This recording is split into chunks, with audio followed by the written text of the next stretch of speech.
नाज़रीन, बॉलीवुड के मशहूर अदाकार परेश रावल को कौन नहीं जानता। अपने फिल्मी कैरियर के आगाज में परेश रावल विलन के तौर पर सामने आए थे, लेकिन बाद में बहुत सारी फिल्मों में कॉमेडियन के तौर पर अदाकारी की। उनकी मखसूस बोली और मखसूस लहजे को खूब पसंद किया जाता है।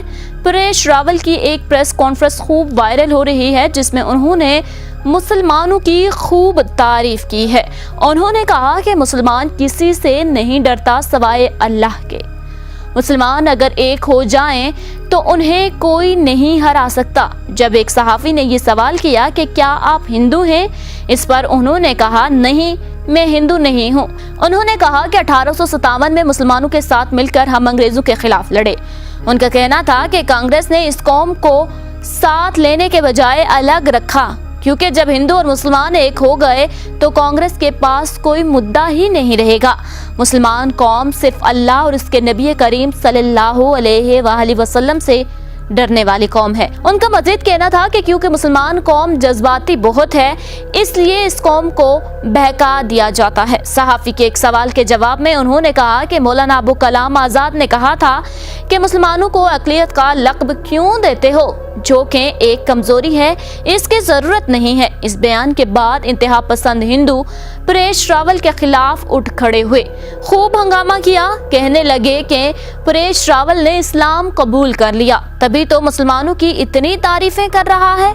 इस इल्जाम पर परेश रावल ने कोई जवाब नहीं दिया। भारत जो मुसलमानों की शनाख्त छीनने के दर पे है, मुसलमानों की इबादत गाहें जहाँ पर महफूज नहीं है, वहाँ पर अगर कोई हिंदू मुसलमान होने का इकरार कर ले तो पता नहीं उसके साथ क्या होगा।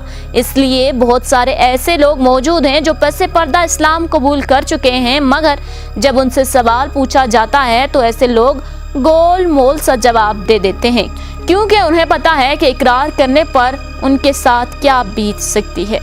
नाज़रीन, बॉलीवुड के मशहूर अदाकार परेश रावल को कौन नहीं जानता। अपने फिल्मी कैरियर के आगाज में परेश रावल विलन के तौर पर सामने आए थे, लेकिन बाद में बहुत सारी फिल्मों में कॉमेडियन के तौर पर अदाकारी की। उनकी मखसूस बोली और मखसूस लहजे को खूब पसंद किया जाता है। परेश रावल की एक प्रेस कॉन्फ्रेंस खूब वायरल हो रही है, जिसमें उन्होंने मुसलमानों की खूब तारीफ की है। उन्होंने कहा कि मुसलमान किसी से नहीं डरता सिवाय अल्लाह के। मुसलमान अगर एक हो जाएं तो उन्हें कोई नहीं हरा सकता। जब एक सहाफी ने ये सवाल किया कि क्या आप हिंदू हैं, इस पर उन्होंने कहा नहीं, मैं हिंदू नहीं हूँ। उन्होंने कहा कि 1857 में मुसलमानों के साथ मिलकर हम अंग्रेजों के खिलाफ लड़े।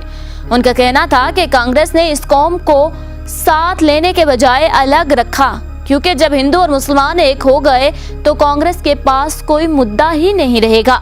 मुसलमान कौम सिर्फ अल्लाह और उसके नबी करीम सल्लल्लाहु अलैहि वसल्लम से डरने वाली कौम है। उनका मजीद कहना था कि क्योंकि मुसलमान कौम जज्बाती बहुत है, इसलिए इस कौम को बहका दिया जाता है। सहाफी के एक सवाल के जवाब में उन्होंने कहा कि मौलाना अबू कलाम आजाद ने कहा था कि मुसलमानों को अक़लियत का लक़्ब क्यों देते हो, जो कि एक कमजोरी है, इसकी जरूरत नहीं है। इस बयान के बाद इंतहा पसंद हिंदू परेश रावल के खिलाफ उठ खड़े हुए, खूब हंगामा किया। कहने लगे कि परेश रावल ने इस्लाम कबूल कर लिया, तभी तो मुसलमानों की इतनी तारीफें कर रहा है। इस इल्जाम पर परेश रावल ने कोई जवाब नहीं दिया। भारत जो मुसलमानों की शनाख्त छीनने के दर पे है, मुसलमानों की इबादत गाहें जहाँ पर महफूज नहीं है, वहाँ पर अगर कोई हिंदू मुसलमान होने का इकरार कर ले तो पता नहीं उसके साथ क्या होगा। इसलिए बहुत सारे ऐसे लोग मौजूद हैं जो पसे पर्दा इस्लाम कबूल कर चुके हैं, मगर जब उनसे सवाल पूछा जाता है तो ऐसे लोग गोल मोल सा जवाब दे देते हैं, क्योंकि उन्हें पता है कि इकरार करने पर उनके साथ क्या बीत सकती है।